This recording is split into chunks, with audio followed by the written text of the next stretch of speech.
Mari kita berdoa bersama-sama. Ulangi seperti apa yang saya ucapkan. Bapa kami yang ada di dalam surga, dikuduskanlah namamu. Datanglah kerajaanmu, jadilah kehendakmu. Di bumi ini, seperti di dalam surga. Bapa yang baik, berikanlah kami pada hari ini rezeki yang menjadi bagian kami secukupnya, cukup untuk memberikan pinjaman kepada banyak bangsa, sedangkan kami sendiri tidak punya pinjaman. Cukup untuk menjadi saksi Tuhan, mulai dari Yerusalem, Yudea, Samaria, sampai ke ujung-ujung bumi. Cukup untuk menjadikan semua bangsa murid Kristus dan membaptis mereka dalam nama Yesus. Terima kasih Bapa untuk rezeki yang secukupnya, dan ampunilah dosa-dosa kami, ampunilah kesalahan kami, seperti kami pun mengampuni orang-orang yang bersalah kepada kami. Dan janganlah masukkan kami ini ke dalam pencobaan, tetapi bebaskanlah kami dari segala yang jahat. Sebab Engkaulah yang empunya kerajaan, kuasa, dan kemuliaan sampai selama-lamanya. Dalam nama Tuhan Yesus, kami sudah berdoa. Haleluya, haleluya. Mari Bapak Ibu sekalian, sekarang kita bersama-sama secara serempak dan serentak kita akan menggemakan Mazmur 91 dengan suara yang lantang dari tempat kita masing-masing. 2, 3. Mazmur 91.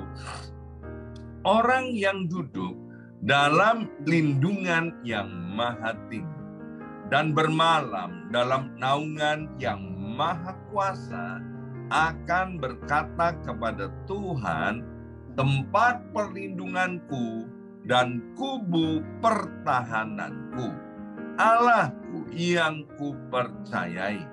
Sungguh Tuhanlah yang akan melepaskan aku dari jerat penangkap burung dan dari penyakit sampar yang busuk. Dengan kepaknya Tuhan akan menudungi aku. Di bawah sayapnya aku akan berlindung. Kesetiaan Tuhan ialah perisai dan pagar tembok. Amin, amin, amin. Terjadi di dalam nama Tuhan Yesus. Aku tak usah takut terhadap kedahsyatan malam, terhadap panah yang terbang di waktu siang, terhadap penyakit sampar yang berjalan di dalam gelap, terhadap penyakit menular yang mengamuk di waktu petang. Walau 1.000 orang rebah di sisiku dan 10.000 di sebelah kananku, tetapi itu tidak akan menimpa aku. Aku hanya menontonnya dengan mataku sendiri dan melihat pembalasan terhadap orang-orang fasik. Sebab Tuhan ialah tempat perlindunganku, yang maha tinggi telah kubuat tempat perteduhanku. Amin, amin, amin. Terjadi di dalam nama Tuhan Yesus. Malapetaka tidak akan menimpa aku, dan tulah tidak akan mendekat kepada kemahku. Sebab malaikat-malaikat Tuhan akan diperintahkan oleh Tuhan kepadaku untuk menjaga aku di segala jalanku. para malaikat Tuhan akan menatang aku di atas tangannya, supaya kakiku jangan terantuk kepada batu. Singa dan ular tedung akan aku langkai. Aku akan menginjak anak singa dan ular naga. Amin, amin, amin. Terjadi di dalam nama Tuhan Yesus. Sungguh hatiku melekat kepada Tuhan, maka Tuhan akan meluputkan aku, Tuhan akan membentengi aku, sebab aku mengenal nama Tuhan. Bila aku berseru kepada Tuhan, Tuhan akan menjawab. Tuhan akan menyertai aku dalam kesesakan. Tuhan akan meluputkan aku dan memuliakan aku. Dengan panjang umur akan Tuhan kenyangkan aku, dan akan Tuhan perlihatkan kepadaku keselamatan daripadanya. Amin, amin, amin. Terjadi di dalam nama Tuhan Yesus. Terima kasih Bapak. Sebentar kami akan mendengarkan sebagian daripada kebenaran firman Tuhan. Berkati hamba firman-Mu, Ibu Pendeta Agustina Maria. Terima kasih Bapak, urapi juga setiap kami dalam nama Tuhan Yesus. Yang siap mendengarkan firman Tuhan, angkat jempolnya ke depan dan katakan amin 3 kali. Amin, amin, amin. Salam revival, salam kebangkitan. Semangat pagi. Ya, semuanya semangat pagi. Apa kabarnya Bapak Ibu semuanya? Anak-anak Tuhan yang luar biasa ya. Senang sekali hari ini Kamis 8 Juni 2023 boleh bersama-sama kembali. Dan hari ini kembali kita akan dilayani oleh hambanya Ibu Pendeta Agustina Maria dari Jakarta. Shalom Ibu Pendeta Agustina. Ya, shalom. Terima kasih kepada Pastor Yongki dan Ibu dan seluruh jemaat pengurus. Terima kasih buat kesempatannya. Saya boleh bersama-sama dengan Bapak Ibu semuanya di tempat ini ya. Puji Tuhan. Pagi hari ini kita mau sama-sama belajar kebenaran firman Tuhan. Mari kita berdoa mengucap syukur untuk kebenaran firman Tuhan yang kita akan sama-sama dengar. Bapak, kami bersyukur buat pagi hari ini Tuhan. Kami akan mendengarkan isi hati Tuhan, berbicaralah kepada kami. Roh Kudus yang akan terus membimbing kami, memberikan hikmat dan pewahyuan, sehingga kami bukan hanya mendengar, tetapi kami melakukan kebenaran firman Tuhan. Kami sambut firman-Mu dengan ucapan syukur dalam nama Tuhan Yesus. Haleluya. Amin. Ya, pagi hari ini kita akan sama-sama melanjutkan kembali kebenaran firman Tuhan yang kemarin mengenai history maker ya. Bahwa kalau kita mengerti tujuan Tuhan dalam hidup ini, ya pastinya Tuhan nggak sembarangan menciptakan kita asal-asalan. Ya udah terserah mau buat apa, enggak. Pasti Tuhan punya tujuan. Nah kalau kita sudah mengerti bahwa ada tujuan Tuhan dalam hidup kita, kita mau membuat sesuatu. Di hidup ini bukan cuma sekedar lahir, kemudian besar, punya anak, gitu kan. Menikah terus punya anak, nanti udah anaknya menikah juga punya cucu, ngomong cucu gitu ya, terus meninggal gitu. Enggak, pastinya Tuhan mau kita menjadi orang-orang yang mengubah ya kan, setidaknya hidup kita, keluarga, gereja, masyarakat, kita mau menjadi orang-orang yang sungguh berarti, menjadi berkat. Nah kuncinya kemarin kita sudah belajar dari kehidupan Kaleb dan Yosua. Dari bilangan 13 dan 14. Yang pertama kita punya iman yang sejati. Yang kedua kita ambil tanggung jawab. Ya kan? Kemudian yang ketiga kemarin kita sudah belajar juga. Begitu bagaimana kita menjadi orang-orang yang punya moto, aku pasti bisa bersama dengan Tuhan. Gitu kan? Melakukan perkara-perkara yang ajaib. Yang keempat, kita akan sama-sama belajar mengenai bacaan kita juga tetap bilangan 13, tapi di slide-nya kemarin saya kasih cuma 31, sebenarnya 31, 32, 33. Minta maaf ya, kelewat ini slide satunya. Jadi saya akan bacakan bilangan pasal 13 ayat 31, tetapi orang-orang yang pergi ke sana bersama-sama dengan dia berkata, kita tidak dapat maju menyerang bangsa itu karena mereka lebih kuat daripada kita.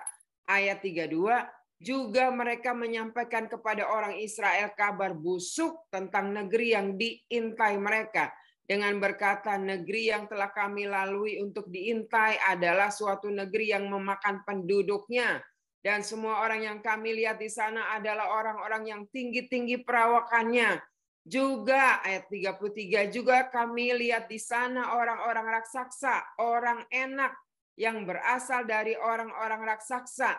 Dan kami lihat diri kami seperti belalang.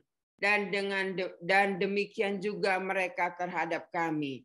Jadi orang-orang Israel yang dikirim oleh 12 pengintai itu yang dikirim oleh Musa, 10 itu menyampaikan berita kabar busuk, ya, bahwa di sana itu memang sih makmur, sana itu oke, begini-begini, ya, tetapi yang kemarin kita bilang, saya katakan hanya begitu kan, di sana tuh penduduknya raksasa, bahkan mereka itu tinggi-tinggi, kita nggak mungkin bisa mengalahkan mereka. Dan yang mengerikan, mereka bilang apa? Kami lihat diri kami seperti belalang. Bayangkan mereka itu merendahkan diri begitu rupa. Seolah-olah Tuhan itu di mana gitu loh. Perbuatan Tuhan yang begitu dahsyat dalam hidup mereka. Mereka sudah menyeberangi laut Teberau. Mereka melihat mujizat demi mujizat. Tapi mereka menyamakan diri seperti belalang. Menghadapi yang kelihatan bangsa yang besar-besar itu. Suku enak yang besar-besar itu. Nah, ini yang menyebabkan mereka tidak masuk ke tanah Kanaan, bahkan mempengaruhi semua bangsa Israel yang 20 tahun ke atas itu. Ya, akhirnya tidak masuk ke tanah perjanjian. Nah, itu sebabnya mari kita tidak mengambil sikap seperti mereka, tetapi seperti Kaleb dan Yosua.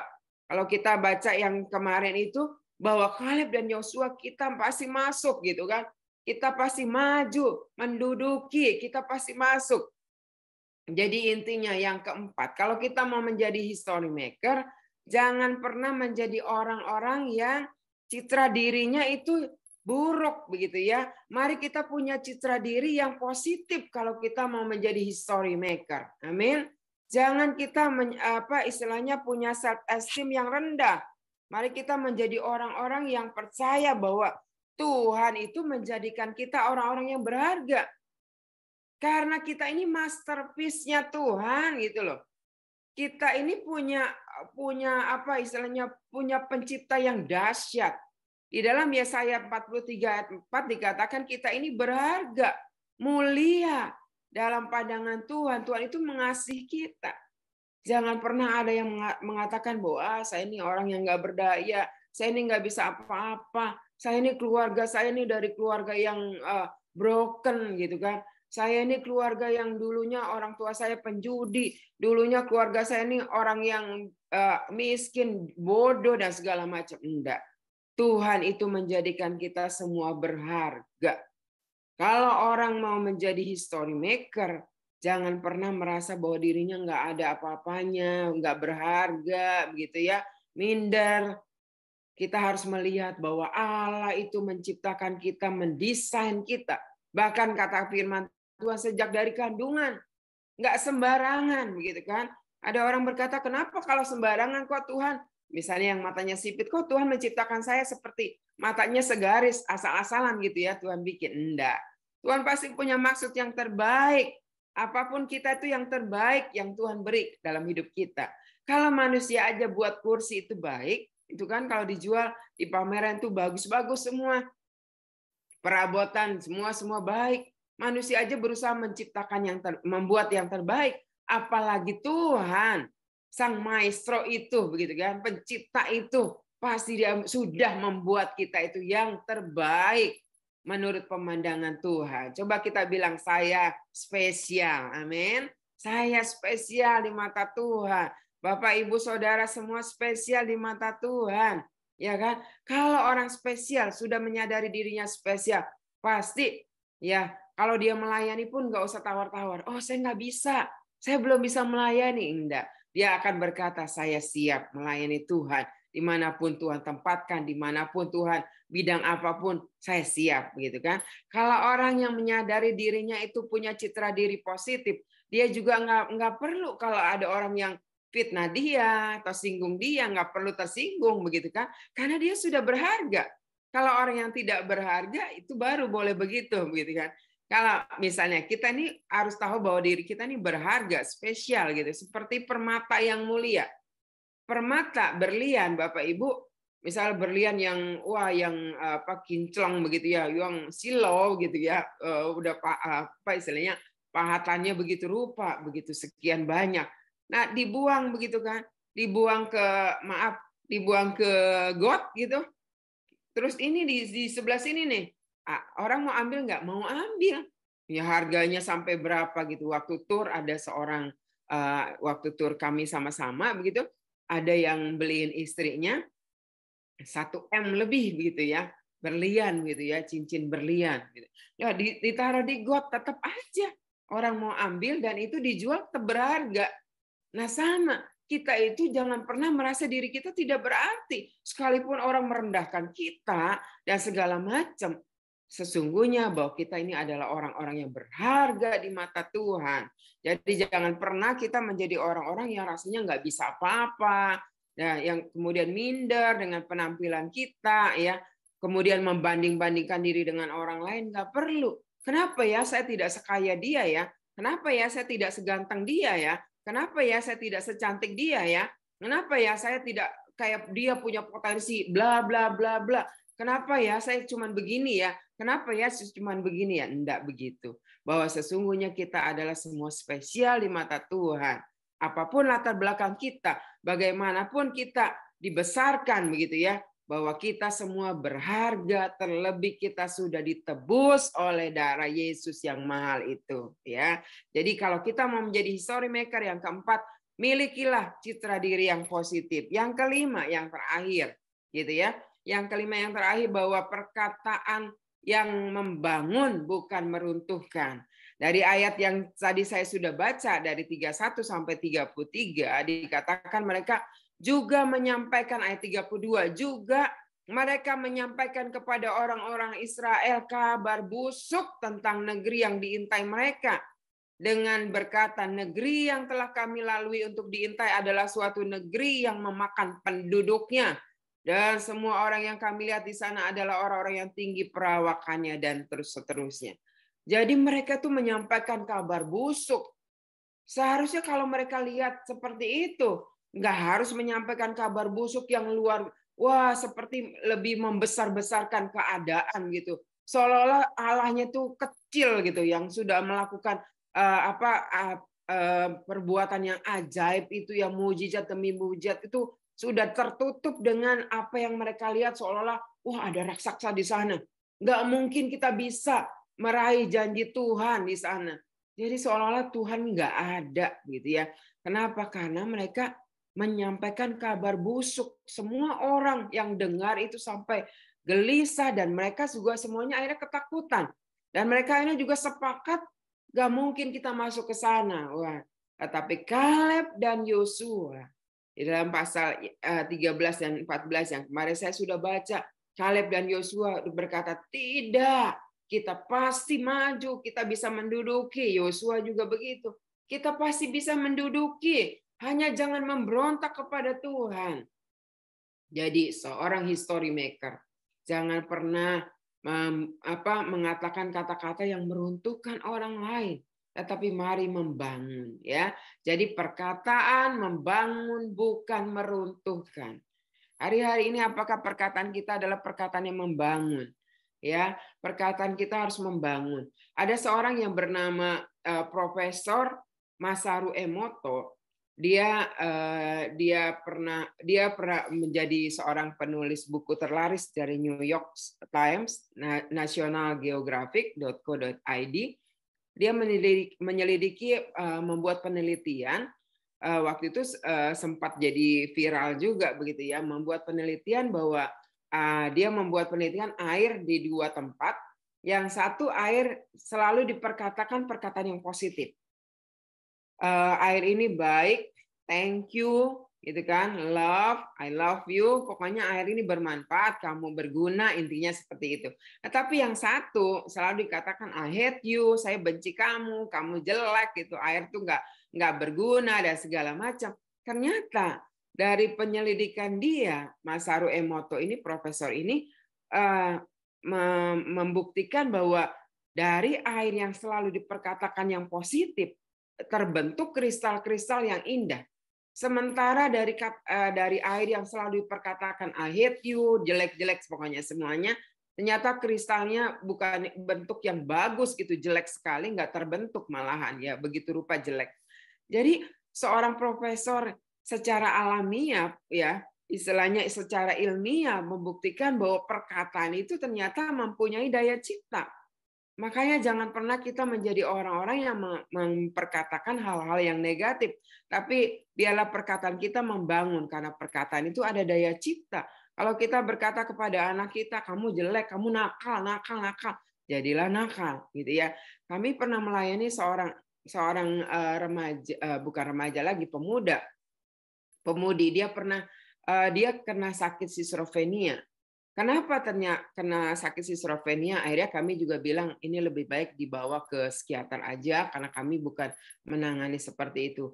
Jadi intinya anak ini waktu masih kecil, masih remaja gitu, karena orang tuanya, papanya meninggal, akhirnya mamanya banting setir jadi usaha sendiri. Usahanya entah gimana akhirnya jadi bangkrut, begitu diambil alih oleh keluarga, saudaranya yang lain. Nah, karena bantuin usaha gitu ya, mamanya suka bilang, bantuin nak kalau dia pas kesiangan. Tapi anak ini agak, ya namanya remaja, agak malas. Dan mamanya selalu bilang, kamu anak nggak bisa diuntung, kamu anak sial gitu ya, nggak bisa bantu sama sekali dan segala macam. Sampai satu hari kerja, waktu dia kerja, dia bilang sama atasannya, gaji saya 2 bulan simpan aja, begitu ya. Nah, waktu pas hari H-nya dia ambil, dia pulang naik kendaraan umum. Pas di rumah nggak tahu bagaimana, dia cari nggak ada itu gajinya. Mungkin karena perasaan yang sedih gitu ya, dia sudah kerja 2 bulan, gajinya hilang gitu ya.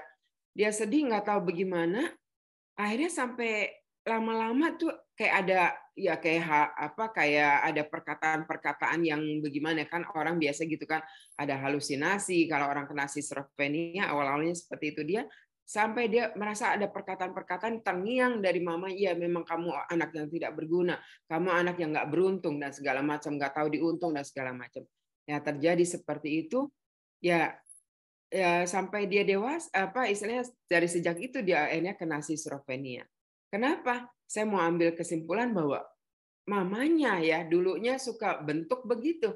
Dia suka bilang anaknya nggak beruntung, anak sial. Terjadi seperti itu. Jadi jangan pernah kita mengucapkan kata-kata yang membuat keluarga kita akhirnya terkena dampak negatif. Karena kita menciptakan sendiri dari perkataan-perkataan kita. Ya, suami misalnya bekerja, mungkin saat ini karena baru istilahnya baru selesai dari COVID gitu kan, masa pandemi.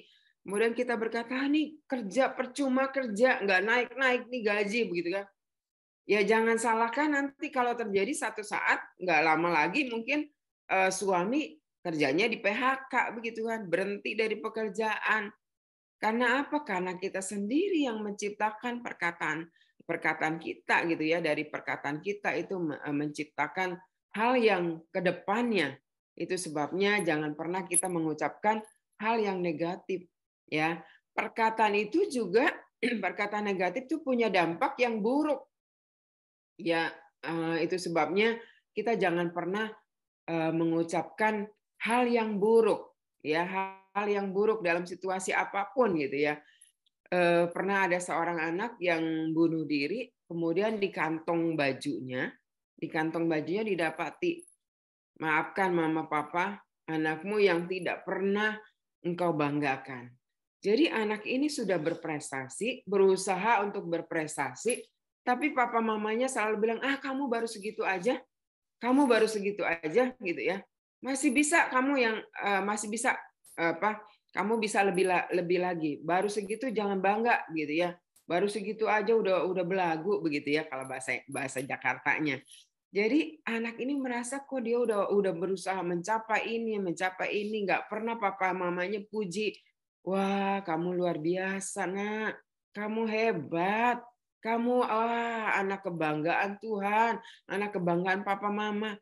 Ya kan, baru nantinya kita bilang, "Anak, kamu pasti kalau udah segini pasti kamu bisa lagi deh. Mama papa percaya." Ini anak ini nggak pernah dapat kata-kata yang positif gitu loh ya, pujian dari papa mama. Sehingga sampai satu ketika didapati dia bunuh diri. Karena dia merasa bahwa buat apa dia mau kayak apapun dia nggak pernah menjadi kebanggaan buat papa mamanya. Papa mamanya hanya membandingkan dirinya dengan orang lain. Seperti itu ya.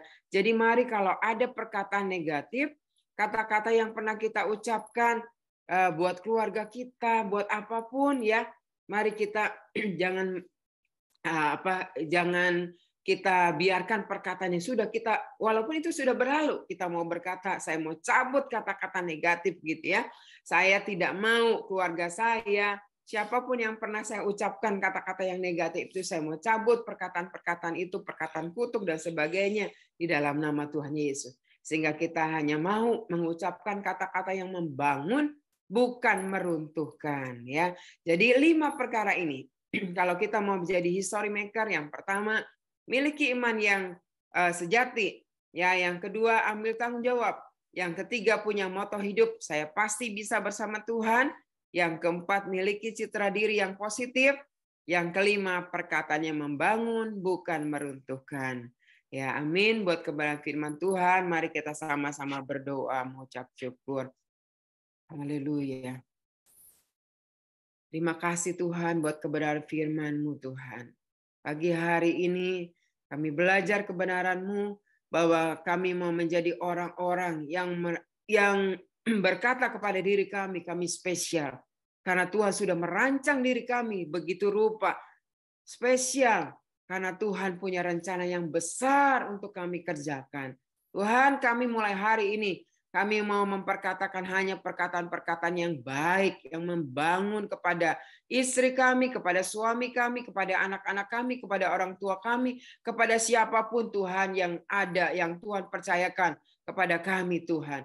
Kami tahu perkataan kami akan menciptakan hal-hal yang baik ketika kami mengucapkan hal yang positif. Karenanya kalau kami pernah mengucapkan hal yang negatif, kutuk-kutuk seperti itu Tuhan, kami mau cabut semuanya dalam nama Yesus. Tidak terjadi lagi Tuhan. Ampuni kami Tuhan. Dan mulai hari ini kami hanya mengucapkan kata-kata yang membangun, kata-kata yang penuh dengan berkat. Karena Tuhan Yesus sudah Tuhan menolong kami, Tuhan sudah juga menyelamatkan kami, Tuhan mengasihi kami. Kata-kata kami adalah kata-kata yang mengencourage, kata-kata penuh dengan kasih yang daripada Tuhan. Terima kasih Bapak. Kami ucap syukur buat firman-Mu pada pagi hari ini. Di dalam nama Tuhan Yesus. Haleluya. Amin.